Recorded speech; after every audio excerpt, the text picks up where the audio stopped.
If you aren't making the sales that you want to be making on Etsy right now, then you need to focus on increasing your conversion rate. In this video, I'll go over the 4 things you need to focus on to increase your conversion rate, rank higher on Etsy faster, and make more sales.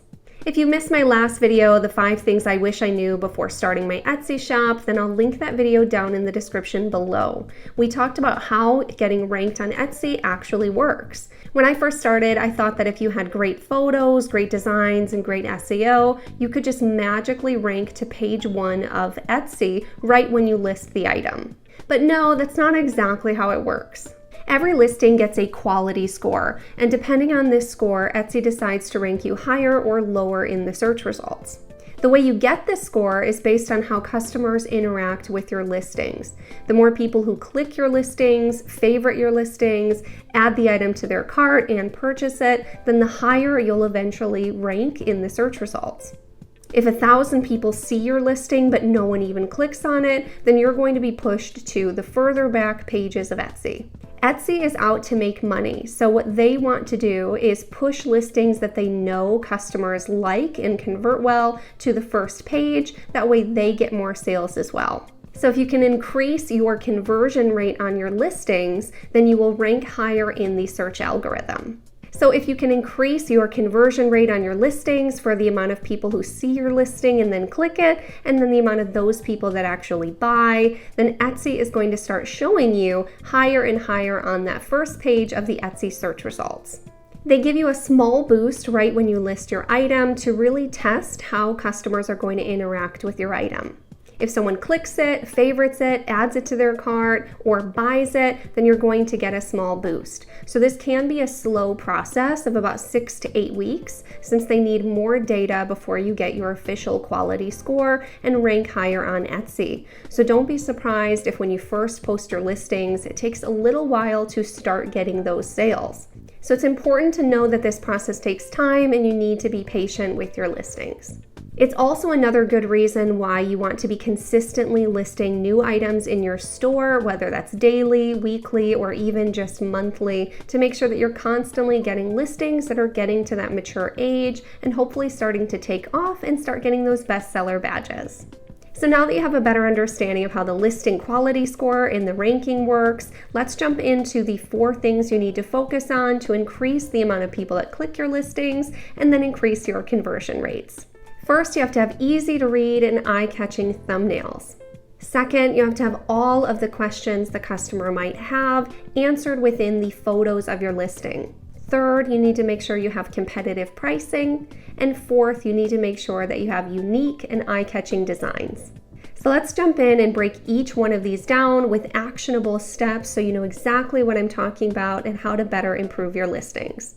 First, we have easy to read and eye-catching thumbnails. Etsy is a search engine-based platform just like Google. So most people that come to this platform already have an idea of what they're looking for. They type that into the search results. They look through all of the tiny thumbnails in the search results. They click one and then they buy it. So your listing needs to catch someone's attention while they're scrolling through all of your competition and you, and get them to stop and click on your listing. So you can't just look at your giant mock-up fully open on your entire computer screen to decide if it's good or not. You need to really consider how it looks when it's a teeny tiny thumbnail, and the most important thing to consider is, can you even read the design that's on the shirt? If the answer is no, that is the biggest red flag. So take a moment and actually scroll through your own Etsy store, looking at just all the small thumbnails, and really be honest if that would get someone to stop scrolling in the search results and click on your listing. If your design is big and bold and easy to read, then people are going to be more likely to see your listing, have it catch their attention, and click on it. Once you know your thumbnails are easy to read, there's a few other things that you can do to help you stand out against your competition. You can take a look at the first page of the bestsellers for the niche that you're designing for and see if there's any way that you can stand out. Can you offer a different color shirt for your mock-up that's still a really popular color that would help you stand out against the listings around you? Could you make that design into best friend matching shirts instead? Or could you add a personalization aspect to make it more custom? Try to give people a reason to want your listing over everybody else's around you in the search results, and you will get more clicks on your listing. The second thing to focus on is having all of the questions that the customer might have answered within the photos. So now that we have more people clicking on your listing, we need to make sure that at least 4% of those people that click your listing actually buy. This is a really good conversion rate on Etsy and will tell Etsy that people are loving your product and will make them want to show you even more. It's great to have a good description, but most people, especially if they're shopping on their phone, which a lot of people do shop on their mobile devices these days, don't ever even go down and read the description of your item. They want the information and they want it quickly. So you want to make sure that you're hitting people's hot and cold points right within the photos of the listing.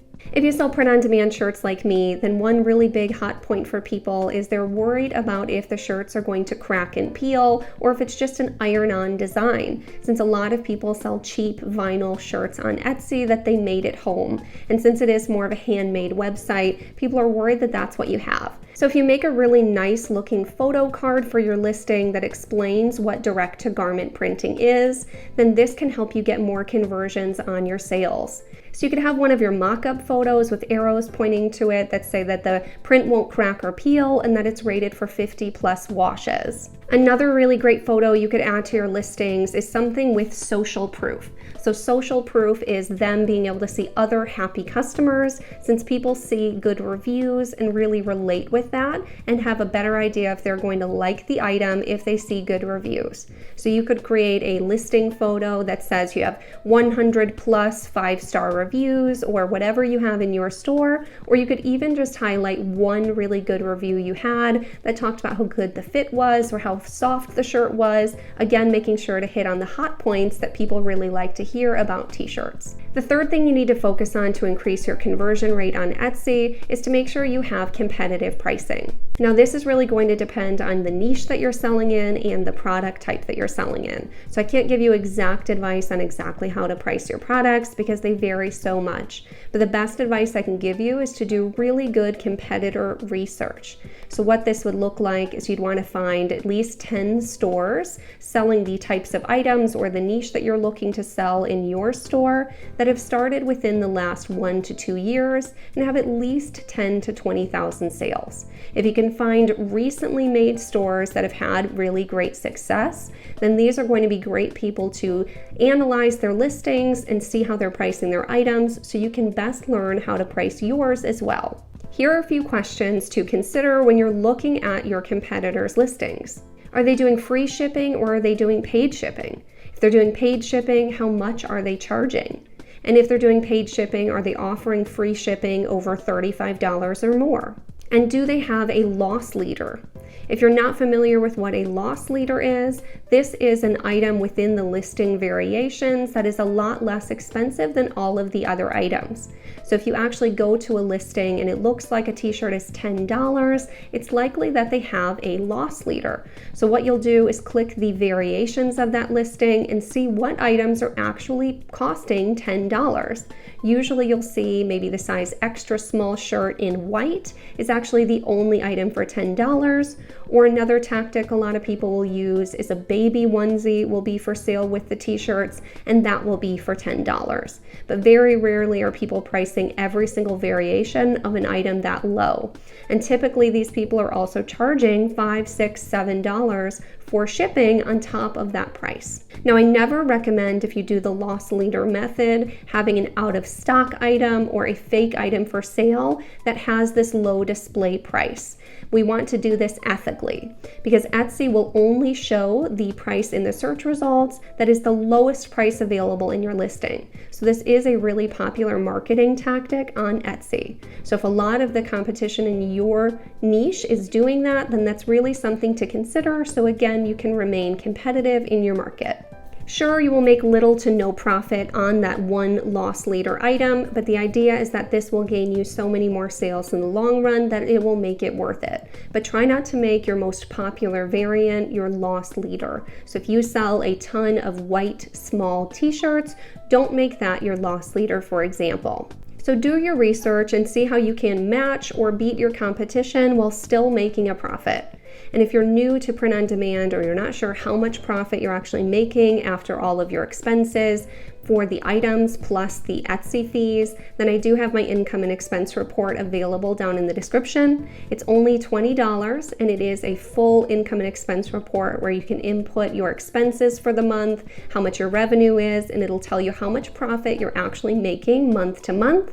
And it does include a profit calculator that tells you how much profit you're making after all your Etsy fees, so you can quickly and easily see if that pricing you're looking at would be profitable enough for you. The fourth thing you need to focus on to increase your conversion rate is having unique and eye-catching designs that stand out in the search results. There's a big difference between a good graphic design and a good t-shirt design. You can make a really good t-shirt design, but if it looks like something that's for sale at Walmart or Target, or just like all of the other listings right around you, then you're going to have a harder time making sales on Etsy.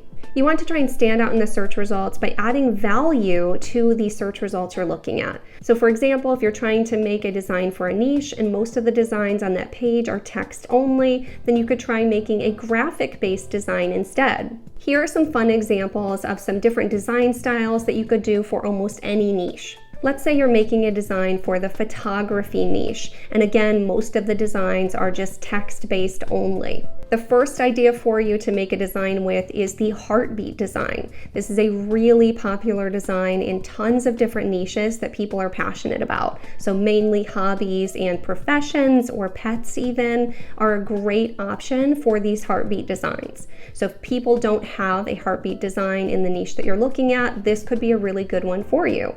So here's a cute heartbeat design with a camera in the middle. You could offer a personalizable part of the design. So like this one here, where you can customize the initials on the camera, is a really fun example, and you can find tons of graphics just like this for tons of different niches. Or lastly, you could offer 9 graphics related to that niche in a 3x3 pattern. This is a huge winner in lots of different niches. And this is definitely one of my go-to design styles when I'm making listings in new niches. So here is a fun group of graphics for photography that you could pick 9 of the best ones and put them in that little pattern and hopefully make some extra sales because you're doing something a little different than what else is out there. These are all really popular t-shirt design styles on Etsy, so feel free to use these types of examples in lots of different niches that you're looking to break through the market saturation and get some extra sales in. Don't just tweak what a bestseller is doing and do it a little bit different, because you will drown in a sea of results of people trying to do the exact same thing. Try to think outside the box and do a design for the same niche as the bestseller, but do something a little bit different and again unique that's going to stand out from the crowd.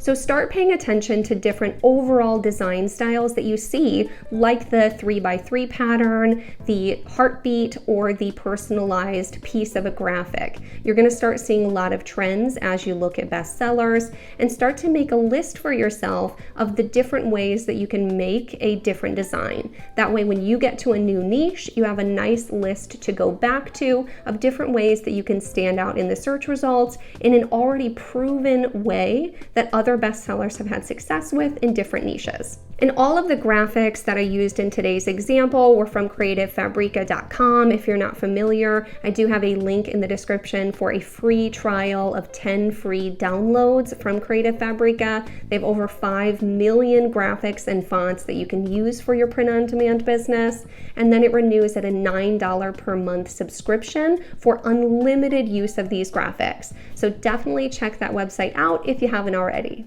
I hope this video was really motivating, that if you're not getting the sales that you want now, that you might just be missing the mark a little bit in one of these 4 categories, but that you can make changes and slowly get better over time so you can start making the sales that you want to be seeing on Etsy. I know when you first start Etsy and print on demand and you see people online talking about how much money they're making, it feels like it should be really easy. And while it can be simple, it does take time and hard work to really understand how to be unique and stand out and bring a new offering that's going to get you attention on Etsy. But I hope this video really did help you see an actionable way of doing those things and will help you get a higher conversion rate this year on Etsy. And if you enjoyed this video, please take a moment to like this this video, comment down below, say hello, and subscribe because it really does help my channel grow so much. I can't believe in less than a year, I've gotten 40,000 subscribers here in my channel. So really just a huge thank you to everyone who's subscribed and watched and liked and commented so far. It really means so much to me, and I'm so glad that I've been able to help so many of you start and scale your Etsy and print-on-demand businesses, and I can't wait to watch you all learn and grow in 2023. And as always, thank you so much for staying all the way until the end, and I'll see you in the next one.